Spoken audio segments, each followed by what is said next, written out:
વડોદરા શહેરના શિવ ભક્તો દ્વારા શ્રાવણ મહિનાના 4 સોમવાર દરમિયાન અદ્ભુત શણગાર કરવામાં આવ્યો હતો।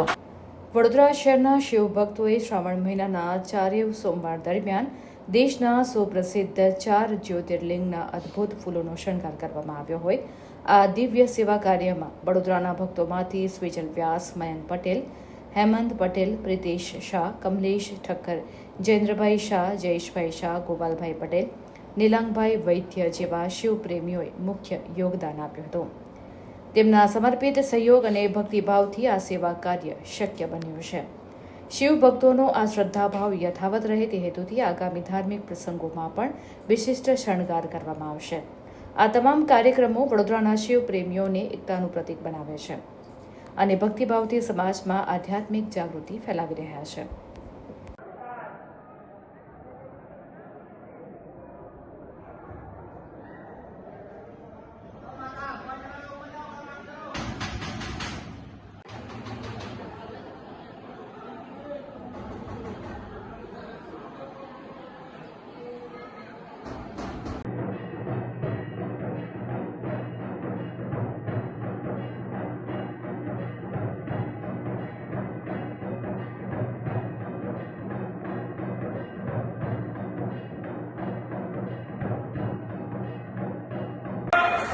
જય નાગેશ્વર 12 જ્યોતિર્લિંગમાંનું એક જ્યોતિર્લિંગ નાગેશ્વર દારૂકા બને।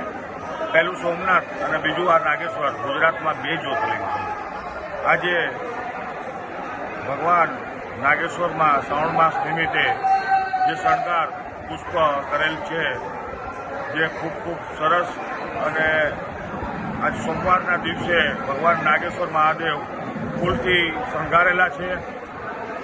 તો નાગેશ્વર મહાદેવ આવા યુવાનોને હરેક શિવ મંદિર શણગારવા માટે પ્રેરણા કરે અને ભગવાન ભક્તિ સાથે એમની પૂજા કરે। ભલે જય નાગેશ્વર મહાદેવ। હર હર મહાદેવ। વડોદરાના શિવ ભક્તો દ્વારા 4 જ્યોતિર્લિંગ એ પણ શ્રાવણ મહિનાના 4 સોમવારે સજાવવાનો સંકલ્પ લીધો હતો। પ્રથમ સોમવારે સોમનાથ મંદિરને ભવ્ય રીતે શણગાર કર્યો છે। બીજા સોમવારે મહાકાલ મંદિરનો ભવ્ય રીતે શણગાર કર્યો છે। ત્રીજા સોમવારે ત્રંબકેશ્વર જ્યોતિર્લિંગનો ભવ્ય શણગાર કર્યો છે। જ્યારે આજે ચોથા સોમવારે નાગેશ્વર મહાદેવ, દ્વારકામાં જે નાગેશ્વર મહાદેવ છે જ્યોતિર્લિંગ, એનો ભવ્ય રીતે શણગાર થયો છે। વડોદરા શહેરના તમામ શિવ ભક્તો, મયંકભાઈ હોય, પ્રિતેશભાઈ હોય, લાલાભાઈ હોય, જયેશભાઈ હોય, તમામ સર્વ ગોપાલભાઈ હોય, જે કોઈ લોકોએ પણ આ સૌભાગ્યમાં જે અવસર છે એમાં જે સાથ સહકાર આપે છે એમનો અમે દિલથી આભાર વ્યક્ત કરીએ છીએ। સાથે આ સુંદર આયોજનમાં ચોમાસામાં એક ટાસ્ક હતો, વરસાદ છે, ફૂલો 10 ગણા મોંઘા મળે છે, મંદિર સજાવતી વખતે પણ ઘણી બધી મુશ્કેલીઓ પડે છે। આજે નાગેશ્વર મહાદેવમાં ભયંકર પુષ્કળ વાતાવરણની અંદર પણ મંદિરનો ભવ્ય ફૂલોથી શણગાર કર્યો છે। તમામ શિવ ભક્તો આવી જ રીતે સાથ સહકાર આપતા રહેશે। આવનાર સમયમાં સિદ્ધિવિનાયક મંદિરનો મુંબઈ સ્થિત ભવ્ય શણગાર કરવામાં આવવાનો છે।